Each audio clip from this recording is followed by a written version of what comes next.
All right, thank you, Nancy. And the expert there is Dean Gail Etchmeyer, who has, very extremely successful career on both coasts, including most recently coming from the San Diego area and arriving at Florida State. And I guess finishing up your third year or so, or about to, Gail. And I know innovation was part of the attraction from Florida State when they looked at your background, and that's fitting as we're talking about ways that we're innovating with technology here in this world. And so I'll go ahead and hand you the keys, so to speak, and welcome. Thank you for your time and for participating today. Dean Gail Etchmeyer. Well, thank you and good afternoon. So in a past meeting, I talked about how the university libraries have changed from the libraries that you may remember from when you were in college, and how we partner in teaching, learning, and research. You also heard how the physical libraries are essential centers of community for Florida State University. Well, of course, in March, when the library had to close its doors physically, we were able to pivot amazingly fast, and that is because of the excellence of our faculty and staff. It is also because we had emphasized really purchasing electronic content, so electronic books and journals and digitizing archival materials. And we did actually reopen in August, and we have COVID protocols in place, and we're seeing fewer students in our physical buildings, but we are still a virtual center of community. And we are working very closely with faculty in the disciplines and are becoming even more important partners in teaching and research. And to tell you a little bit about some of the pivoting we did, in March, we were able to move to online tutoring for students in chemistry, physics, math, and statistics faster than other tutoring services at the university. And we were able to lead the campus in that respect. We were also able to negotiate with publishers for millions of electronic books and journals and other content that we don't normally subscribe to. And I will tell you that we have heard from deans and from faculty that the ability to access those materials for the students who are not on campus saved their semester. And I really believe this is another demonstration of the critical nature libraries play in the teaching enterprise. But I don't want to spend time talking too much about that. When Tom brought this to the deans about really talking about how we pivoted, I said, you know, the thing that would be the most meaningful, in my opinion, was for you to experience some of the excellent instruction that we are doing for our students at this time. And it is my great privilege to introduce 4 of our faculty members who will demonstrate about our teaching partnerships in this online environment. And I know that you'll enjoy seeing how they're leveraging technology and engaging our students during this online teaching time. And I will now turn it over to Liz Dunne, our instruction and reference librarian, who will start the demonstration. All right. Hi, everyone, and thank you so much for inviting us to talk about the library's instruction efforts. So to kick things off, I'd like to share a little bit of background information regarding how we reach the majority of FSU's undergraduate learners and how we impart information literacy and critical thinking skills as part of our mission. So all FSU undergrads have to take a course called ENC 2135. Some of you may be familiar with it. It's an English composition course. Most of these students are taking this course their freshman year, either their first or their second semester, and it often serves as their first real foray into conducting academic research and interacting with an academic library like ours of our scale. Over the years, the libraries has cultivated a really fantastic relationship with the composition program, and pre-COVID, we were seeing the majority of ENC instructors actually bringing their classes physically into the library to learn a little bit more about how to leverage library services and resources to help them conduct their research. since the pandemic hit, we've been able to translate our in-person instruction into a suite of asynchronous or like self-guided interactive e-learning modules that are aligned with the ENC 2135 curriculum that instructors can actually incorporate directly into their course sites. This new instruction medium has really benefited both the libraries and our students, we think. It's enabled us to actually cover a lot more material in much greater detail than we are able to in our typical instruction sessions. And most importantly, at least in my opinion, it's really offered students a lot more flexibility in their learning experience with the libraries. For instance, they can go at their own pace, they can always revisit and review these materials, which helps a lot with retention and self-regulation skills that we're trying to convey. And they also provide the students a lot more opportunities to really practice the skills we're trying to teach and receive feedback on their performance in a more low stakes environment. Our modules provide, at least we hope so, a holistic approach to research, and they cover everything from turning a research question into a search query, searching databases, to accessing and actually utilizing sources. So today I'd like to share an abbreviated version of our source types module just to give you a sense of what our undergrads are actually learning when they're interacting with the libraries. So I will go ahead and share my screen. All right, so if students wanted to interact with our modules, they would just have to go into their course and click the associated link with it. And then they'd be able to get right into our modules. So you'll kind of see that the software that we've used to create these, Adobe Captivate, it's kind of like a really hyper interactive PowerPoint, and it's all driven by button navigation. So they could get right into it. They'll see a welcome page, outlines what they should be able to do at the end of the modules, gives them really importantly a time frame for how long it should take to complete. So again, they can kind of go at their own pace, they can fit this into their schedule, and a little bit of instruction as to how to navigate the modules. A little bit of info about what's going to happen in the course. And then we kind of get into all the different source types that they might be encountering in our databases and might think about using in their research papers. So you'll see that there's a lot less emphasis on like good versus bad information, that very kind of black and white view. And we're really kind of helping students cultivate those critical thinking skills by just first identifying facets of information or features that'll kind of lend themselves to credibility. And we're really emphasizing how students can contextualize the information that they're finding and utilize it for their own research purposes. Peer-reviewed sources, this is a big part of the ENC 2135 curriculum, so we do kind of cover in depth how this process works and what it means for scholarship, important for any budding researcher. And then this is kind of one of those first interactive bits. So we've embedded knowledge checks throughout the modules just to make sure that learners are comprehending the information. So it'll ask a question, they can go ahead and select their answers. And then they'll get some type of feedback, if it was correct, why, if it was incorrect, why, and then they can go back and review. And then this has been really important for us. We're actually able to simulate database experiences.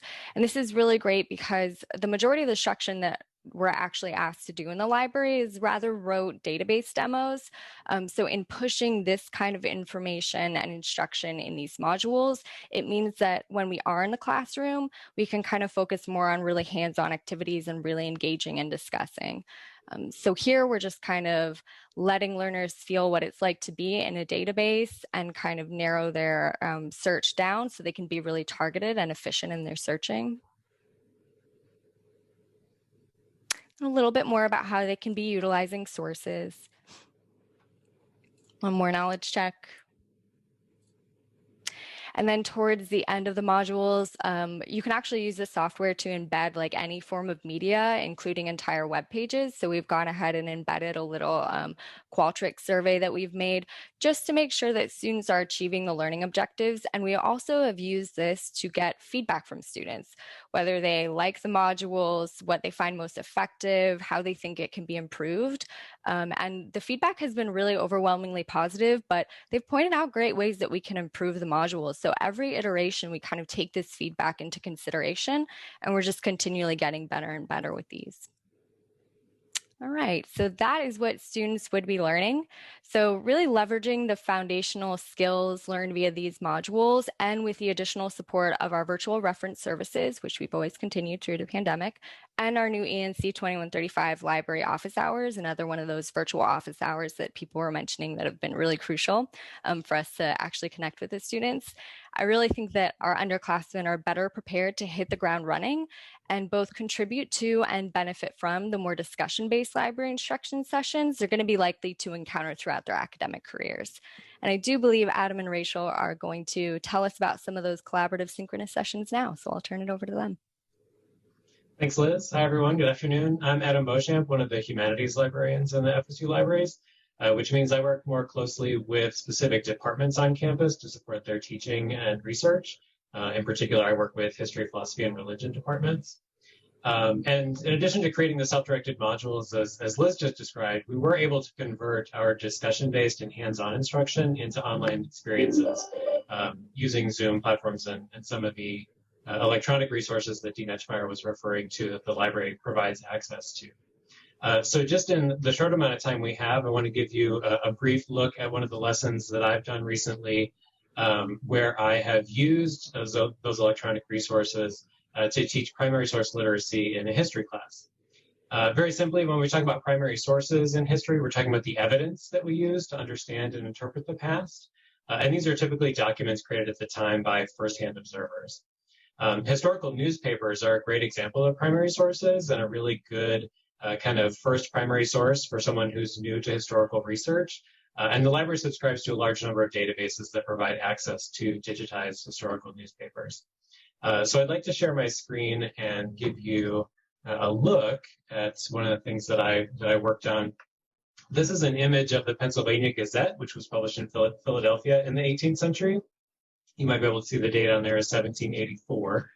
And I put together a lesson plan where using Zoom, students were able to look at a particular advertisement in this issue of the Pennsylvania Gazette, and we analyzed it and thought about its historical context. The nice thing about this database, in addition to the image of what it might have looked like in the original print, it also gives you the searchable text. And I'll zoom in case you want to read that more closely.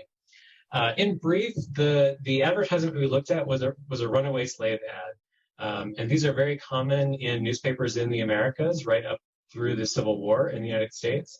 And basically, someone who was an enslaver who owned slaves would advertise in a local newspaper if one of the enslaved had escaped. And this is an example of Peter Shover is the enslaver here, who is advertising a $10 reward for the return of the mulatto man slave, as he describes him, named Barney. And the ad describes what Barney looks like, talks about what he was wearing the last time he was seen, describes that he has some skills. He can speak Dutch and he sings well. And he is suspected as heading towards Philadelphia from the plantation in Frederick County, Maryland that he fled from. So in the class with the students over Zoom, I had students read the ad, think about the kind of information that was provided in there, and simply come up with questions. What did they think was interesting about that? What did they want to learn more about? The first question that students asked, why can Barney speak Dutch? And that's a really good question. So if you're thinking about early America, it may not occur to you that more than just English was spoken, and also by the enslaved. And so this led to a discussion about the nature of the Atlantic slave trade during this time, how connected the early American colonies were to the Caribbean, to Africa, and to Europe. And very likely, Barney may have been enslaved by Dutch slave traders. He may have spent some time on one of the Dutch Caribbean islands. There are all kinds of possibilities. So then we were able to refer back to some of the skills that Liz was referring to about how we might search for other secondary sources, what scholars have said about this time period, in order to learn more about the language skills that the enslaved might have had, and how that might have been an advantage as they were trying to escape their enslavement if they had skills and other ways of supporting themselves away from the plantations they might have fled.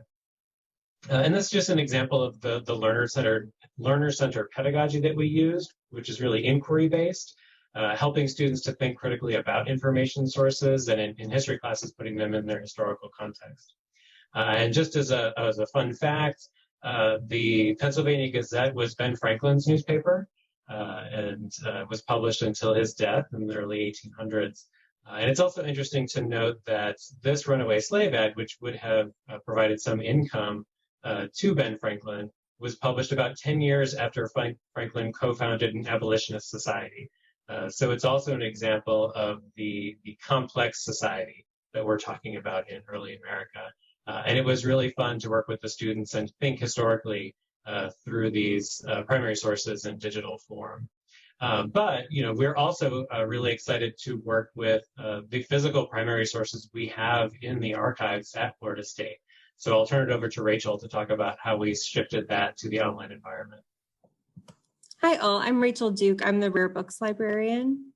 And in Special Collections and Archives, we prioritize active learning with our historical documents, books, and other artifacts. And in the past, we've been able to guide students in person through primary source literacy activities like the one that Adam just demonstrated. Prior to the move to online learning that was prompted by the COVID-19 pandemic, our team was already investigating methods of increasing our student engagement through the resources available in our learning management system, Canvas. And we did that through the help of Lindsey Wharton, who you'll hear from in a little bit. She really helped to fill our information gaps. Our goal is to engage students in interactive learning with primary source materials, and Canvas is an excellent vehicle for that. The Digital Library Center, which I'm showing here, focuses on making Florida State University's special collections and archival materials available to our patrons from a distance. And they quickly pivoted to prioritize digitization of our collections in order to specifically support our pedagogy. And so we worked to develop material sets that would support primary source learning within these kinds of activities that I'm going to show you. So I'm going to share an activity here that we adapted from an in-person class to the Canvas format. Building off of the kind of primary source activity that Adam just demonstrated, our narrative stitching exercise asks students to work with an assigned item and develop research questions based on what they can gather from the material. But the second step of the assignment mimics the experience of being part of a research community. So they come together, they share their observations of the materials, they share their hypotheses, and then they synthesize a new understanding of the related historical period, event, or context. So I'll show you here. When we moved this activity online, each student did pre-work before class time. For example, a student might take a look at this assigned manuscript here and notice a few things. The words Articles of Agreement here at the top. They might see the recurring date, January 1871, you might see here. It also has a contract-like format that they might recognize. And then they could also see the signatures here at the bottom. Some questions that might arise are, why are all of these signatures in the same handwriting? What are these X's here? And why does it say his mark or her mark on top of some of these signatures? So that's the start of a research question.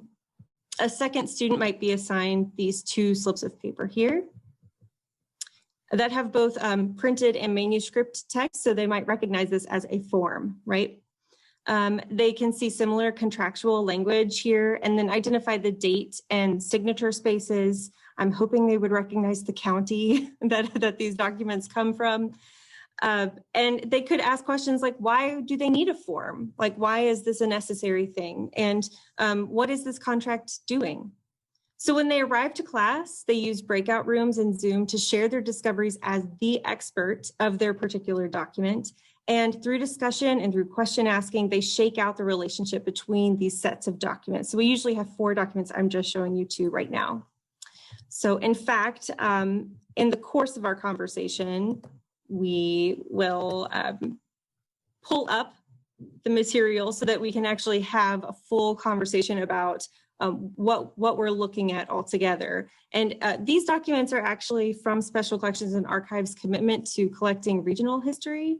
So records of local families and historic businesses, and through this activity, students learn about the practice of sharecropping in the area in the late 19th and early 20th centuries and how sharecropping sort of inherited some of the practices from slavery. So the last part of the visit is that class-wide discussion, and thanks to a technology fees grant that we pursued and won last spring, we were able to acquire 2 high-power document cameras, and I'm hoping you're seeing the documents right now in person. I'm able to actually manipulate them for real, and we can respond to student questions in real time. We can actually take a little bit of a closer look whenever they have a question. We can flip them over in response to their questions. It's a great opportunity to get them to feel what it's like to be in the archive, actually experiencing primary sources in person.